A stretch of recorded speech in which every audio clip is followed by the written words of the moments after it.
Hey everyone, this is Rock from StageandSky.com, and as you can tell from the title, I get that this is going to be a heavy subject. A lot of people are going to be very offended or insulted by what I have to say, but it's with great love and compassion that I wrote this essay. It's on my website, StageandSky.com.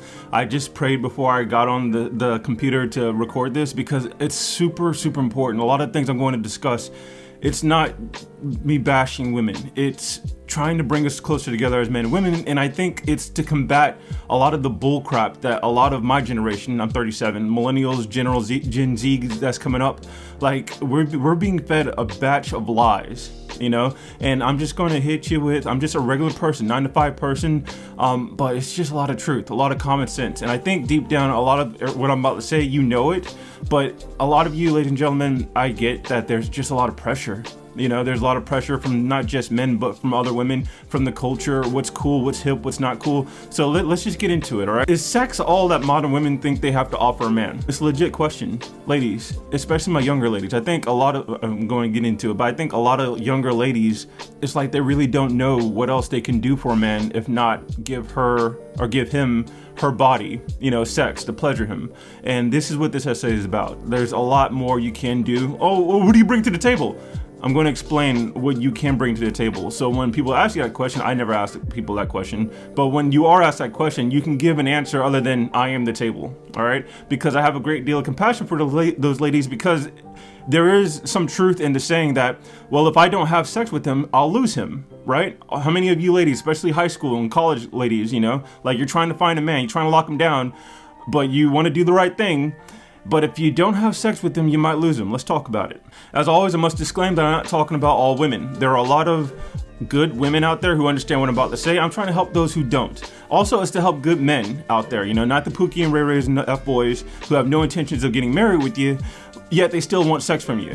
Because I think this is a huge topic when it comes to why women find a lot of good men intimidating, right? They'll say, oh, well, you're just lame and you're boring and we're naturally attracted to the bad boys. That's nonsense. I've said it in plenty of my essays. I think that if you're a good girl who falls for the bad boy, you're not that good. You know, you have the facade of being good, but really if you fall for bad boys, people who treat others like crap and people who take advantage of you, you're not that good.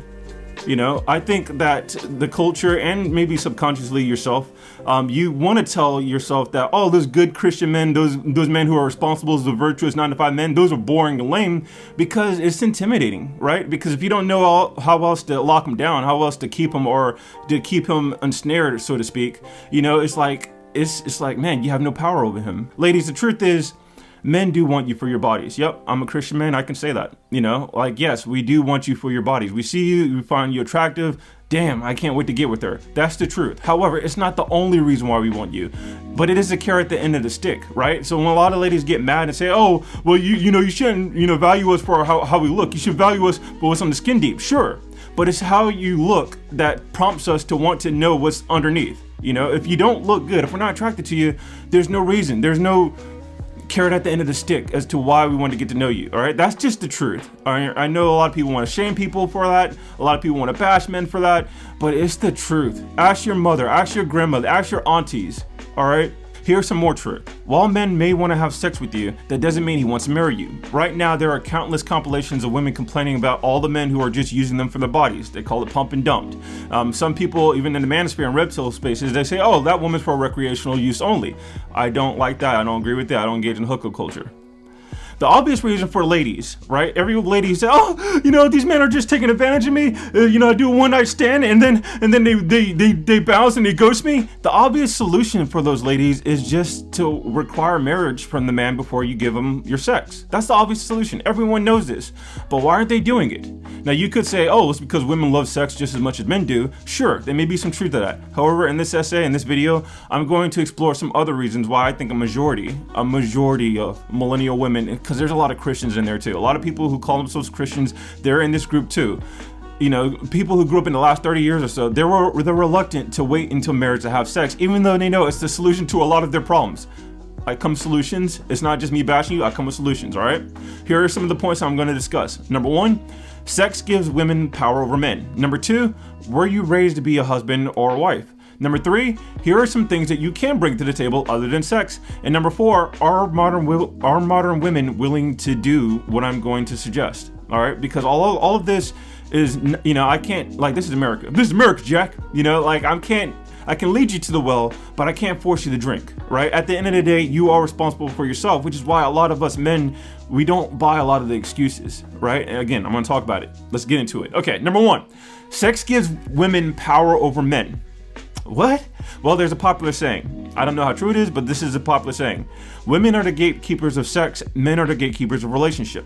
If that statement is true in this culture where most people expect to have sex before they get married, it stands to reason that women have most of the power in the beginning of the relationship, with the exception of the top 2% of men that every girl wants, like the Brad Tyrones and the Michael B. Jordans, all that, you know, like they don't fit into this category. I'm talking about majority of us, generalizing. Rock, you shouldn't generalize. Yep, you should, because, I mean, come on, the stereotypes exist for a reason. Let's go. What do you mean, Rock? Well, most men, if they see you at a bar or some social event on Friday night, right? If you're single and dressed to impress, that man is going to approach you. He's going to try to woo you over. He's working to impress you, right? A lot of ladies, come on, how many times have we seen videos where women say, well, I did all the work because I dressed myself up and it took hours to look like this. Sure. But when you get out there, it's the men who are working to impress you. Now, this may not be the first guy you picked. He may not even be the future father of your children, but he's working, he's doing, saying whatever it takes to make you feel good enough to let him smash. It's the women who have the power to say yay or nay. If it's a nay, he may continue to work for her, showering her with affection, giving her gifts, and inconveniencing himself for the sake of her. This could go on for days or weeks. Some people call it simping. That's power, all right? I suspect most women are aware of this, right? You'll lie to yourselves because you don't want to feel like the bad guy. You're supposed to be good angels, but you know you have this power, right? You walk into a room, you know every guy wants you. You know you have some power over them. I'm not saying it's bad or good, it's just calling it what it is, okay? And a lot of ladies, they're reluctant to let that power go. Why? Because it makes them feel good. It's a constant source of validation, reminding them and forcing them of the idea that they are the prize. And it's the men who should consider themselves lucky to even be spared an ounce of her attention, all right? I think it's also the main reason why Hollywood and the mainstream has become 10 times more sexualized over the past 10 years. To look at all the female rappers, most of their content is about sex. You know, glorifying sex, how good their cat parts are, right? TV shows where there's no reason for sex, right? One of my favorite shows until like second, third seasons was Titans, the DC comic book. It's a comic book show, right, for teenagers. But now, like, it's like obligatory where every guy has to have a girlfriend and they have to have sex at some point in the show. Why? I think this is intentional to encourage young men to pursue sex above marriage, family, and God, right? If you can convince the younger generation, the teenagers up and coming, that all that matters in life, the most important thing in life is sex, guess what? All the power goes to the women. And why do companies care about that? Because women make up majority of consumers. This is just a theory, I could be wrong. So if you can control women, how they think, their emotions, or what they perceive to be cool and desirable, then from a corporation or political standpoint, then you can control basically the rest of the country. Because a lot of men, especially now that men aren't really as God-fearing as they used to be, I mean, they do, ladies and gentlemen, I can keep harping on this point, but if women go this way, men want women, instead of men being leaders, they will follow the women. This is the country that we live in. I encourage people to stand up against that, but it's baby steps, right? All of this is just, if this is the first time you heard any of this, it's awareness. I don't expect change overnight, but just think about it. I could be wrong, but just think about it, okay? So why am I starting this video with this, right? I'm already 9 minutes in. Well, for starters, ladies, you need to know that a lot of men will say or do whatever it takes to get in your pants. It's called game. People call it swag. You know, a lot of men will pretend that you're interesting. They'll pretend to respect you, all up to the moment that you let them give them what they wanted, you know, which is sex. Waiting till marriage can help you avoid those guys with relatively little emotional damage, right? Because even if they dump you for a woman who will put out, you won't feel so abused, right? You won't feel so cheated because you didn't give them your bodies. Okay. Secondly, when you have a culture of men prioritizing women to the point of worshiping them for their looks, it leaves little incentive for the women to be a better person. He got me at the Cheesecake Factory, y'all. I ain't getting out this car. This is the Cheesecake Factory, y'all. What's the problem with that? This is a chain restaurant. Who takes someone that looks like this to a chain restaurant? Like, if all a woman has to do to get what she wants in this world is just look good, it leaves little incentive for her to acquire things like patience, kindness, empathy, cooperation, or how to help others, traits for long-lasting relationships. This is a problem. If she runs into a guy like me who won't tolerate the bad behavior, who cares? She can get another guy like me in a minute. She can go to Tinder and have some guy over the weekend, right? A guy who will put up with a crappy personality just to hit it and quit it. Ladies, I'm telling you this because you should know. For all of you guys who say all men are trash, we know. Here's the truth. It's your taste in men that's trash. All men aren't trash, just like all women aren't whores and Jezebels, right? There are good men and there are good women out there that exist. I don't care what the red pill is supposed to say. They'll say, oh, there's no such thing as unicorn. I have cousins. They're good people. They're still married, right? We all know this, right? So the whole all women are like this, all men are like this, that's BS. We all know this. If you really believe that, I would suggest you get out of your circle. You need to go travel the world, right? And this is odd because these are the same people who do travel the world. All right, let me continue. There are good men out there who will love you to the day you die if you weren't so heavily influenced by social media and all these messed up TV shows to find the bad boys attractive, to think that drama and unpredictability is fun while responsibility, virtue, and stability is boring. Again, I must point out that I'm not talking about all women, but there's a terrible saying by Donovan Sharp. He's a red pill commentator who just got married, so he basically contradicted himself when it comes to, oh, no, never get married, but whatever. I hope that they stay married because that's the Christian thing to do. All right, this is what Donovan Sharp says when it comes to women in this point. Women stop maturing when they realize guys want to have sex with them. They only start maturing again when they realize they aren't getting the sexual attention they used to get. But while they're getting all that sexual attention, there's no reason for them to grow up. He's talking about young ladies, like the ladies are coming fresh out of high school, in college, well into their 20s, and sad to say, some of them that still are writing their 30s as if they're still in college, all right?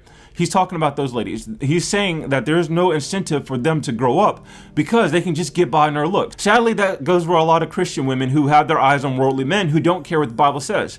And because they're afraid of losing that one guy, she will forsake what the Bible says and tell herself, if I don't give him sex, he's just going to go on to the next woman who will. Crystal Hazlett is a YouTube commenter, and she talks about this point. I was raised in a strict home. I couldn't date until I was 16. I didn't lose my virginity until I was in college. Wow. Yeah. Mm-hmm. And I got to college. I was that sheltered little girl and she was free. Baby, I was running rampant on that campus. And I had a little boyfriend and he was at another school in Nashville, which was like 3 hours away. All the girls wanted him, but I had him. And then I found out that he was screwing every girl on campus. And it broke my heart. And it was something in that moment where I was like, if you can do that, then I'm gonna do it. And I don't shame them. I'm not saying that they're not Christians. I'm not saying at all. Everyone, we're all different. Like, if you choose the world and your own sexual desires over what God says, that's what you've done. You've chosen the world over God. That doesn't mean that you can't repent, but we're calling a spade, okay? The same can be said of Christian men who think that they have to adapt with the times instead of holding fast to Christ's standards. This goes back to my last video about the AI girlfriends, right? There is a great deal of pressure when it comes to giving in the world to receive something as basic as love and companionship from another, all right? A lot of Christians, especially Christians myself, it is a tough thing to hear when you meet other Christian couples, they're married, they've been married, and it's like, how'd you guys meet? Oh, we met in college, and you realize they were engaged in the hookup culture, they were doing what was wrong, but they did that in order to get together. And the culture says, forget what the Bible says, in order to get married, you have to have sex first. And it's up to us Christians to say, nope, we're not going to do that. And that means that your path is probably going to be more difficult than the Christians who did give into the world. And you have to be prepared for that. I would pray for the strength and discipline. That's what I do every day. But that's the world we live in. You call yourself a Christian, a follower of Christ. That's what it means to deny yourself, to take up the cross and follow Christ. Okay? All right. Bringing me to my next point. Were you raised to be a husband or wife? Every culture is different. Every culture is different. So what I'm about to talk about, everyone has their own preference, okay? Me and my brothers, we were taught from childhood to be gentlemen for women, to hold open doors, to compliment them, treat them with respect, never hit a girl, buy her flowers, don't cheat on her, don't break her heart. That's how we were raised, okay? Now I know there's a saying, right? We've all heard this. Chivalry is dead and women killed it. But I don't think that's true. Just like there are men and women who will never abandon Bible principles, I will never not be a gentleman for the woman I want, okay? I will, however, stay away from the queens and the boss babes who don't appreciate it. Instead, I'll gravitate to the ladies who do. Ladies, this is important because it gives credence to the saying, you are who you attract, right? If you want a good man, but you keep getting in a relationship with all these pookies and ray-rays and men who have no honor, it could be because you yourself lack honor. Perhaps. When I was a teenager, I was raised with the belief that dating is to prepare you for marriage. You date with intentions, not just to have fun or get laid, okay? It's to see if you're compatible with this woman to the point that you can see yourself spending the rest of your life with her. Because so-and-so's getting divorced, right? Men like me, if I get married, it's gonna be to one woman, which is why I take courtship very seriously. I'm very selective. Funny because I used to get criticized for that. Rock, you know what your problem is? You're too selective. I'm like, yep. And that should be a compliment to my future wife. You know, like, can you imagine our children, 12 and 13 years old? Hey, Dad, were you selective when you chose mom? Nah, son, I wasn't selective at all. Can you imagine how insulting that would be to my wife? Of course. I'm gonna be like, yeah, I was selective. I wanted the best. I got the best. Boom, look at her. And she's gonna feel good. She's gonna go off to work that day. Just a cup of coffee mug. Just, my man loved me. Yep. All right. Contrast that to what modern American women are being taught. I tried dating apps in 2021, and almost every profile I saw of a woman, especially my age, right? I wasn't trying to go for, because a lot of ladies get mad. Oh, you guys want just women in your 20s. All right, fine. I was like 34. I was on dating sites, and I was looking for women from the age of like 29 to 34, right? Childbearing age, barely, still, right? And all of these ladies, you thought they would have got the fun out of their system. No, they were still talking about, I just want a man to have fun and have new experiences and travel the world. There isn't barely any conversation about marriage and family. I see movies and I see songs and I see TV shows encourage women not to care what men want or think, which is why a lot of these ladies are upset. They're like, well, what else can I offer a man if not sex? Because you don't know. You know, I mean, you're basically indoctrinated and taught to stop caring what men think. I see Instagram models all the time. It's like they're trying to impress other women, you know, as like, I'm like, are you guys marrying other women here? You know, you guys care more about what other women think than what men think. Hence, you see all these blue-haired, tatted, pierced, overweight ladies almost going out of their way to not look beautiful. And I think I know why this is happening. Despite all the talks about female empowerment, I strongly suspect the leaders of these movements are pushing the young, gorgeous ladies to ruin themselves just so they're just as miserable and undesirable as they are. It's the complete opposite of Titus chapter 2, verse 3-5. It's sabotage. I have the scriptures up on the screen right here where it says that older women are supposed to teach the younger women to be kind, compassionate women, but they're not doing that. Instead of ladies admitting that they were lied to when it comes to feminism, or that they wasted their lives in fruitless and frivolous pursuits, they want to take down as many as they can with them, so they aren't the only ones suffering alone. This is just a theory. I could be wrong. Other theories are jealousy and competition. Those who are lied to expect men to desire them no matter how old or what they look like. There's a lot of ladies in their 40s and they wring their teeth when they see a 40-year-old with a 20-something-year-old. Like, what are you doing? I'm 40, you're 40, you should be getting with me. Nope. No. And when they see that men of all ages are still attracted to young, fit, and feminine women, it makes them bitter. Ladies, this isn't entirely your fault. I understand the ego because it's a masculine ego. Last month, I read a comment from a woman who admitted she didn't like the Bible because she doesn't like the role that God assigned women. Because she thinks men have it better, a more preferable role as leaders and head of their households, she thinks that God placed a greater importance on men than women. I understand where she's coming from because I've seen the way Hollywood has pushed this notion that the future is female, that women should lead, that there shouldn't be a head of the household, that everyone is equal and the same. If you were raised to believe all that, it's understandable to hate the idea of serving the man you were supposed to love for better or worse, despite being so willing to serve in your boss or employers or customers or fans. Well, Rock, how would you feel if you felt inferior to the woman you're with? I'd probably feel emasculated. Emasculated. That word is traditionally used for men to deprive a man of his male role or identity. The female equivalent of emasculated is defeminized, but you don't hear that word too often, do you? Because I think Hollywood's tricked our whole generation into thinking defeminized is a good thing, except they don't call it defeminized, they call it female empowerment. Now, here's the big one. What are things you can bring to the table other than sex? All right, let's get into it. If not sex, a lot of women will say, okay, well, here's some things I can bring to the table. I can cook, I can clean, I pay my own bills, I own my own home, I own my own car, I have a career, I have an education. And I don't want to disparage that. Ladies, I do not want to disparage that. I don't want to overlook that. I don't want to slight that. Fellas, I know a lot of you guys will say, we don't care about any of that. But there are some things we got to accept about our modern culture, all right? This isn't the 50s or 40s anymore. You got to take the good with the bad sometimes, and this is one of them. It's not against God's laws for her to possess these things. Feel free to correct me with the scriptures if I'm wrong, all right? Even in Titus chapter 2, verse 3-5, while it does say that women are to be working at home, it doesn't say that they're only supposed to work at home, as if that's the only place you should be. It's saying that when it comes to the home, women shouldn't be lazy, right? Like, you should be like the curators. That's how I describe it. Like, you should be in charge of, running it properly, smoothly, Doesn't mean men can't help, but ladies, that was your pride, Proverbs chapter 14, verse 1. I have it up on the screen. What I would encourage my ladies to do is to simply think about the kind of man that they say they want.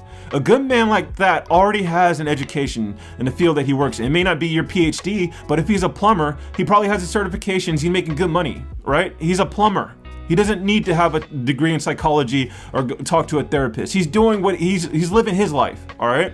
A good man like that probably already has an education, he already has a home, he already has his car, and if he's of a certain age, he likely can already cook and clean for himself. I know I do. I love it. I can cook. What can a girlfriend or wife offer a good man that he can't do for himself, with the exception of sex? And I theorize a truth that's so basic it's almost silly. You slap yourself. What do men want? What can you offer? Companionship, love, affection. All we want is for a woman who genuinely cares about us. Not what we can provide her, not how we can help you, but a woman who sees us, appreciates us, respects us, and demonstrates her willingness to be there and help us. That's it. If you give him that, he will provide, protect, and cherish you. But here's the problem, ladies, because I know all that's just words, right? I do appreciate man. I do love and care about him, right? This is what you would say, right? Here's the problem. In this arena, actions do speak louder than words, all right? Now, I've always been a big proponent of, because people say, oh, actions speak louder than words. They say it so stupidly. I'm like, yeah, actions do speak louder than words, but you need words to back up what your actions are, because actions can be misinterpreted. Here, actions speak louder than words when it comes to, oh, if a woman says, because it's easy, talk is cheap. Oh, I do love you. You're the most important person in the world to me. Okay, but what does your actions demonstrate? Do you demonstrate a greater affection for your friends, placing a greater importance on your job or your career or your pet, or other family members like your mom who's a single mom who raised you as your best friend, you take her everywhere, and that's more important to you than your man, or another man like your coworker who happens to be your work husband of sorts, you know? Like, do you demonstrate that all of these people are more important than the man that you're with, whether he's your boyfriend or your romantic pursuit or your husband? Because men see that. I'm sure women, you see it too. If a man says he loves you, but he's showing greater, appreciation for his car outside, that's gonna bother you, right? Men, it's more important for us because men, when it comes to men and women are traditionally supposed to be the more affectionate ones, all right? So when men feel like, oh, why does she give me all the affection that she's showing her best friend or her it's a wretched feeling. All right, that's why I have this picture right here. Oh, she's being too friendly with someone. It's time to ghost her. I wouldn't ghost her, but yeah, it would bother me. Like if I had a girlfriend who I really loved, and I see her with some other friend that I guess she's close to, and I see her having a greater affection for this guy than me, the man she's supposed to be with, that's gonna bother me. We're gonna have to have a talk about that. Oh, Rock, you're insecure? Yup. Yes. I know people want to shame men for that. Oh, you're just jealous, or you're not secure in your masculinity, whatever you want to call it. But honestly, I think men, you guys need to straight up be honest with them. Like, yep, I am jealous. I don't like that. I mean, what are you gonna do? Are you gonna keep doing this? You're gonna keep, leaning all over and laughing at his stupid jokes? They're not even that funny. All right? Or are you gonna back off? Like have a certain amount of decorum here, right? So hang on, Rock. Are you saying that you expect a woman to make you her everything? That we're supposed to make a man the center of the universe, even if we're not married? Not right away. But biblically, ladies, Genesis chapter 2, verse 18 to 25 tells us that God made women to be helper for men. Again, I know that's not what modern women want to hear. I'm not saying that's the only reason why women were created. I'm not saying that at all. However, in Genesis chapter 2, it does talk about how God created a helper for men. Call them women. Ladies, being a helpmate for men, finding out what his goals are, finding out what his mission are, seeing if there's a way you can help him accomplish that goal, that's priceless. Like the meme I just showed about, oh, I want a rich man, but does a rich man need you? If you find out what his goals are and you help him, even if it's just encouraging him, just give him an attaboy. Like, oh, how's you going with your work? That's great. I believe in you.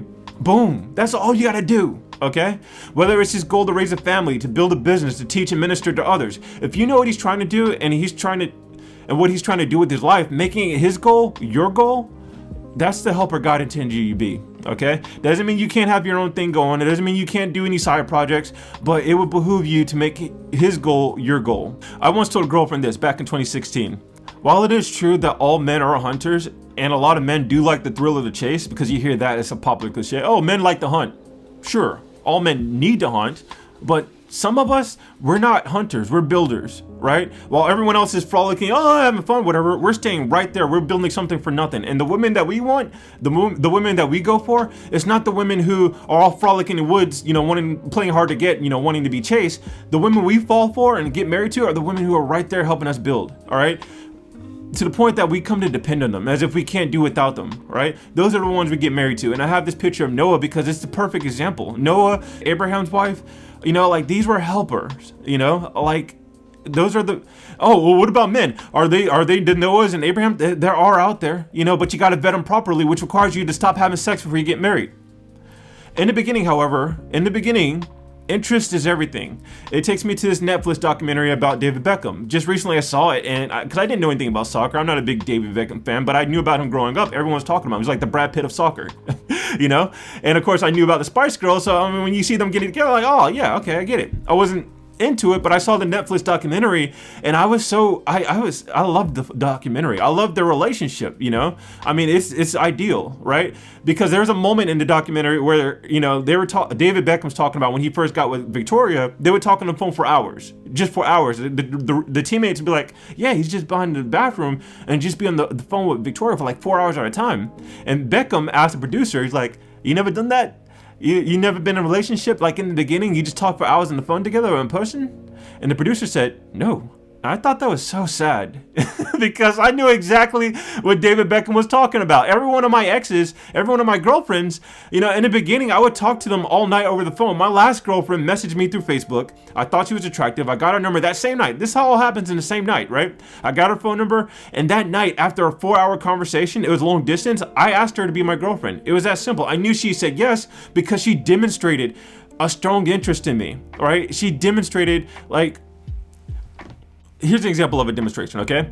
It's one thing to ask, hey, how are you? Or what's going on with you? But it's another thing to ask specific questions tailored around the details that the person's already given you, right? For instance, if I say I'm an engineer and you just gloss over that to ask, okay, but what do you like to do for fun? It sounds like an innocuous question, but what that tells me is that you don't care at all about me being an engineer. Like, you're not interested in that or anything. That's what I am. Right? So if you're just looking for something else that you find interesting, it comes across as, what's in it for me? How can I, what do I like about this guy? And I'm not saying that's wrong, but, the art of conversation is a brilliant thing. I think it's lost on a lot of my generation. Hey, Shawty, what that thing do? Okay, come on. Well, isn't that what men do? No, ladies, if we're on a date with you, if we're talking to you, chances are we're already interested in you because you look hot. When a good man asks questions, he's not thinking about what's in it for me. He's thinking about, can I tolerate this person? Can I deal with her? Will she be a problem? Will she be a good mother to our children? Do we have the same values, all right? It doesn't matter if she's a CVS checkout girl. It doesn't matter if she's a cosplay enthusiast. It doesn't matter if she's a high-powered attorney. It doesn't matter what your station in life is. It doesn't matter what your career is. If you're beautiful and we can get along, we have the same values, I will take you. That's it. And as much as feminists want to get mad about this, as if there's some injustice, you would think you'd be more relieved, right? Because what this tells you is that you don't have to be extraordinary, as that stupid Barb movie told you. We don't need you to be extraordinary. Just be a beautiful woman who's supportive, a good cheerleader, and nurturing, kind. But again, I understand the reason why a lot of you guys aren't. I'm going to talk about it. My ex-girlfriend respected and appreciated my commitment to wait until marriage to have sex. When she learned I was an author, she asked about it. She asked what went into being an author, the process, my inspiration, my story. She commended me for reading the entire Bible. And even though I didn't want to, she even asked me to pray on the phone so she could hear it. That was love, man. She didn't offer me sex, though we both desired it. I mean, I was attracted to her, and I know she was attracted to me. But during that relationship, just from her strong interest, the communication, the thought, consideration, and care she had for me, it was wife material, and if she wasn't long distance, I would probably be married because she was perfect. She is married now to another man. I wish them the best of luck, and, I pray that they stay together forever. All right. I'm not saying every couple has to be like that, by the way.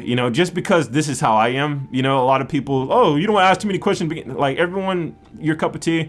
I'm very upfront and honest. I like girls who are like that too, who are just straight up, they open up and talk to me. So like I said, I'm not saying every couple has to be like this, but I would say there's a greater onus on women to demonstrate their love and affection for the men that they want than it is for men to show love and affection. Why? Because of tradition, ladies. Men still want to be men. We're masculine, strong beasts, knights in shining armor. We're romantic, yes, but as I said in plenty of essays, there's not more rotten than realizing you're more affectionate and romantic than the woman that you're with. That's why there's so many strong silent types out there, right? All these emotionally unavailable men. Oh, why are these men so emotionally unavailable? Probably because you're masculine. You know, like he doesn't want to be less, you know, more feminine than you. You know, that's probably why. You know, all these strong, silent types who refuse to cry around their women, they suffer in silence out of fear of losing the respect of their strong and independent modern women. You know, and they eat their hearts out when they do see other men blessed with the soft-spoken, sweet, angelic wives that any man would feel comfortable being emotionally and crying in front of, you know? It's a luxury that a lot of men don't have. That's why they sit in their cars and they just cry and they just get the before going into the wives after a hard day work. You know, or they go to the bar and get a drink of beer. You know, it's the saddest thing. Jeez, man. Man, this is your fault. You embrace this. You put up with it. You don't have to. You know, but you do it, but they do it mainly because they feel like, you know, it's a self-esteem issue. They feel like they can't do better, or if they want a hot woman, then they have to take the shitty personalities that come along with it. Why is this important? Because if sex is off the table until you get married, proving yourself a positive source of encouragement and inspiration will be invaluable to him, making him smile in conversation, being a confidant he can trust, letting him know that he isn't alone, his values and the way he sees the world, that you see eye to eye with him, that's priceless. You know how people keep harping on, oh, there's an epidemic of male loneliness? Part of me thinks that that's because a lot of men, they're alone in just the way they think. You know, they're not. There are a lot of good women out there who do appreciate men and do think like them. You know, even in their views on chastity and male headship, there are a lot of women who agree like that, and they're single. They're out there.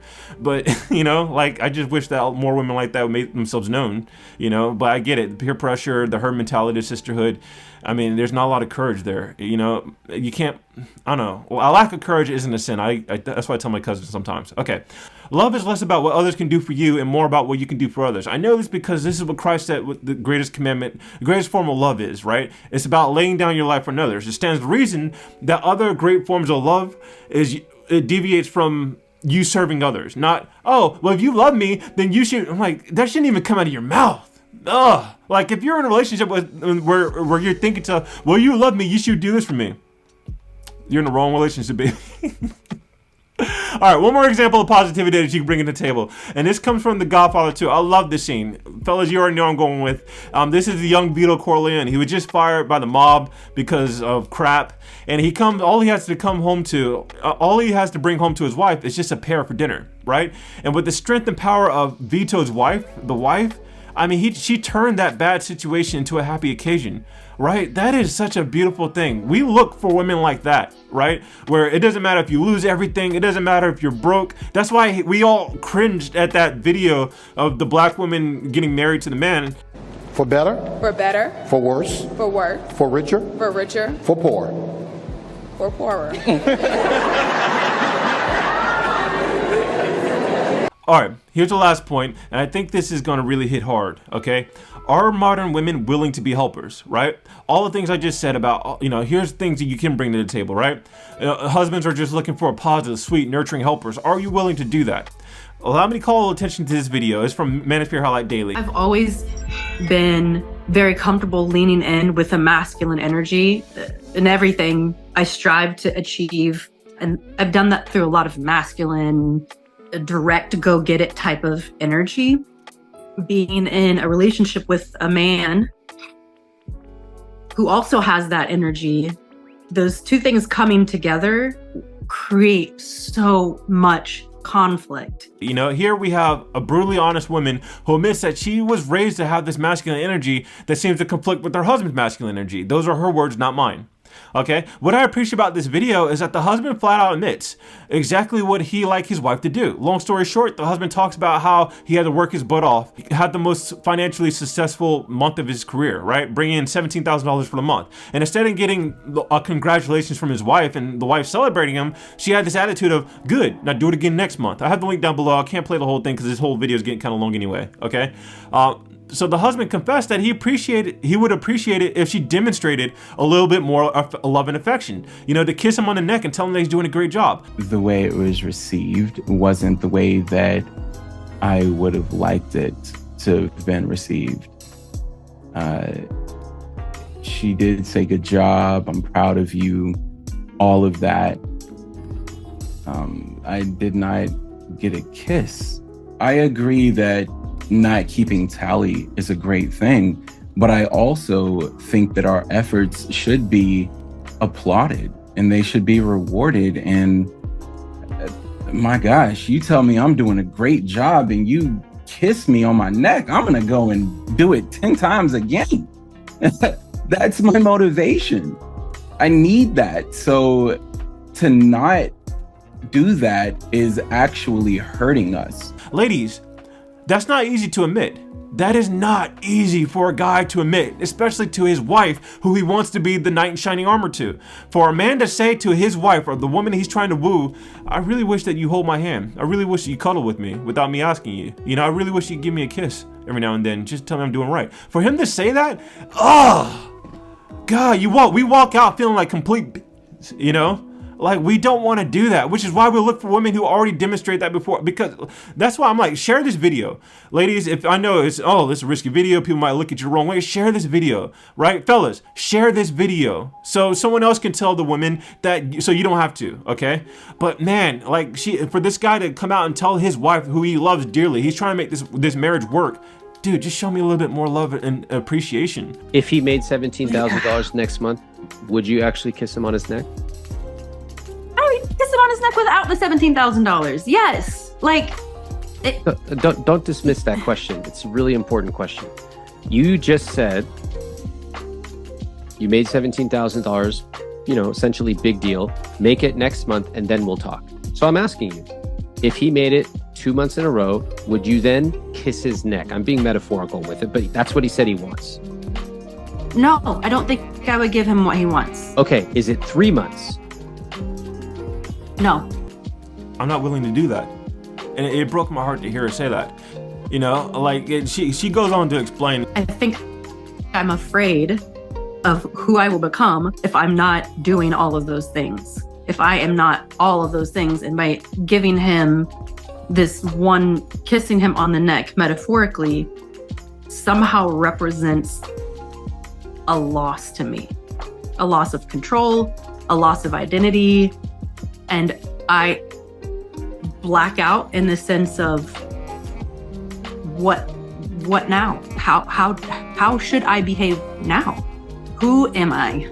This is pure gold. It's because it's just not in her, you know, like she's just raised too masculine. She's raised to be strong and independent. For her to, I guess, you know, show any kind of love and affection like that, it feels like she's being subservient to him. You know, it's that conditioning. And it breaks my heart because I think a lot of women are like that. I think a lot of women have been taught and raised that for you to do that. You know, for you to kiss your man on the neck, oh, thank you, husband. You know, they think of the Japanese wives and, oh, what? Really? You cook for him? You fold his underwear? Ugh. Once you know the problem, are you willing to change? Once you know the truth, are you willing to change for the person you claim to love? That's the question you really need to be asking yourself. This man that you love, are you willing to change for them? Well, Rock, you can't expect people to change. This is how they were raised. Women, especially black women, were raised to be tough, strong, and independent because they had to be. They had to be more masculine than our mothers and grandmothers because they grew up without the protection and guidance of a man. So yeah, we are strong, tougher, and we may not be all lovey-dovey. This is who we are. You can't expect us to change. Right there, I want to call BS. Right? I want to call BS with the capital Bull. Because think about your jobs, your careers, your education. Women are constantly talking about how they're outperforming men in these arenas, right? Black women are excelling. They're getting accelerated degrees, graduate degrees, doctorate degrees. They're starting businesses.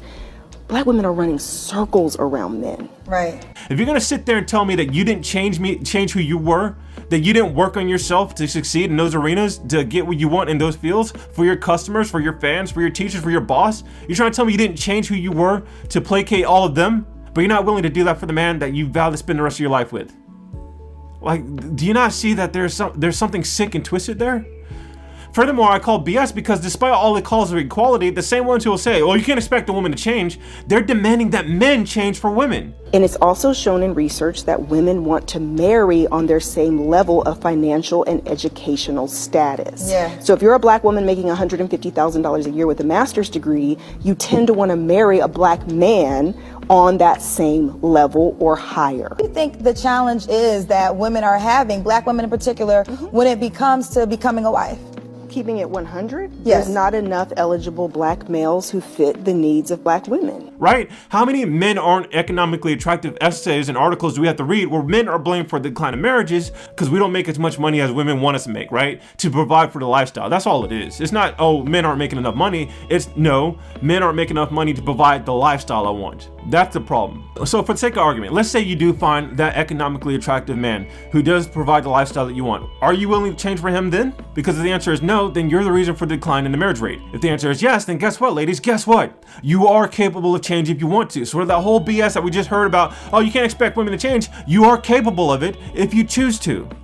So miss me with all this, all right? And I know I'm supposed to be coming from a place of love, but here's some place that you like. This is just tough love, right? If all of you guys are my little sisters or my older sisters, and if no one's told you, here's the truth: you can change, you can repent. Just like it's never too late to repent when it comes to turning away from the world to follow Christ. You can repent and drop this masculine facade to embrace the femininity that you were born with. Okay? I used to weigh 378 pounds. I used to have jerry curls, all right? I saw that women prefer men who are more athletic and in shape. So guess what I did? I changed. I worked out, for 4 years. It went from 378 to 220. I still box like a mother sucker in the gym, right? In my 20s, I worked my butt off to get out of debt so I can provide for a future family. I changed for the women that I say I want. Do you really think men like that? I want a good man. I want a rich man. I want a man who has his life together. Do you think a man like that is going to sit there and accept the masculine women and the excuse of, oh, well, this is just the way I was raised? Check out this guy. And to be quite honest with you, I don't care why you're masculine. It don't even matter. I don't care what happened to you I'm a 40-year-old man. You got a daughter? No, I don't. Because but that's not fair, you're feminine. But my point is this. My point is this. Right. You all wouldn't care if a man came to you feminine and said, my dad wasn't in my life. My mom didn't teach me this. You say, bro, you 38 years old. I don't want to deal with a feminine man that hasn't addressed his issues. So for me, dealing with a woman that way, I'm going to tell you the same thing. I understand you had issues or whatever growing up and you had to be a certain way, but I'm not going to put up with it as far as trying to be in a relationship with you because you don't know how to be a feminine woman. So what's a feminine woman? What's your definition? A woman that basks in her femininity. She knows how to be submissive to a man. She knows how to speak life into a man. She knows how to nurture. She knows how to take care of a home and take care of kids. She knows how to be accountable. She knows how to be reasonable. She knows how to be understanding when she's dealing with a man and knows which battles to choose when she's dealing with a man. If you want something just like with your careers and education, you're gonna have to work for it, ladies. All right? If you recognize that you are a loud, assertive, and controlling person who doesn't know how to put others before yourself, if you can't even remember the last time you sacrificed anything to help a man, if you can't even remember the last time you even complimented a man who wasn't your family member or best friend, or went out of a way to show appreciation or demonstrate how impressed or fascinated you were, right? I'd start working on it. Again, everyone's different, right? Even when it comes to our personalities, everyone has a preference. But if men don't find your personality appealing, you can change if you want to. Or you can accept that this is the way you are, this is the way you'll always be, and then just pray for the strength and endurance to either find someone who will accept you or just live a long, productive, fruitful life. And you can do that as a single person, right? I will end it with 1 Corinthians chapter 7, because a lot of people who are embracing their singlehood, like I just saw a viral clip about an older woman telling her black granddaughter, have you ever been married? Really, Nana? 38 years old. Really? Really? Really? I've never been married. No children or nothing. You sure missed a lot of life. Why do I have to get married and have kids to have a good life? Huh? Why do I have to get married and have kids just to have a good life? Notice how she flipped what she said. She didn't say you didn't have a good life. She said you missed out on a lot of life. If you don't have a man, you ain't nothing. Really? I'm not nothing without a man? Huh? You're not a lesbian, are you? Are you? No, I had a husband till he died. I still have sex. You what? I still have sex. I know you do, but that's not right. Sleeping around like a oh, you don't got no man? And she's like, oh, I need do I need a good man to have a good life, a fulfilled life? You don't. But what else are you going to do with your life? And a lot of ladies, they're pursuing materialistic things and pleasure. And 1 Corinthians chapter 7 tells us that if you call yourself a Christian and you are single, it means that you're free from the burdens and anxieties of marriage, of, having to provide for children, that you can spend greater time doing what's good in God's eyes and serving Him. That's how I live my life. You know, I am 37. I want to get married. I want to have children, but I have patience. I have discipline. And while I am single, while I do have the energy and the freedom, you know, where I'm not worried about taking, my wife needs some milk, you know, guess what I'm doing? I'm writing essays. I'm doing videos. I'm trying to help people. I'm trying to spread the word of God. I'm trying to encourage people to do the right thing and to reject, deny, and defy this world. All right? That's all this video is, okay? Again, I apologize if any of this was offensive or insulting. It really does come from a place of love. I really hope that people do share, talk about it, share with your Bible friends. Talk about it with your Bible friends. I could be wrong about all of this. Let me know what your experiences have been, right? I do commend all my brothers and sisters who are virgins, who are waiting to marriage to have sex. I thank the people who have emailed me. You know who you are. Those are always inspiring to read. Feel free to check out it's my YouTube page, or go to stageandsky.com, and I appreciate you listening. All right, I really hope this helps. Thank you.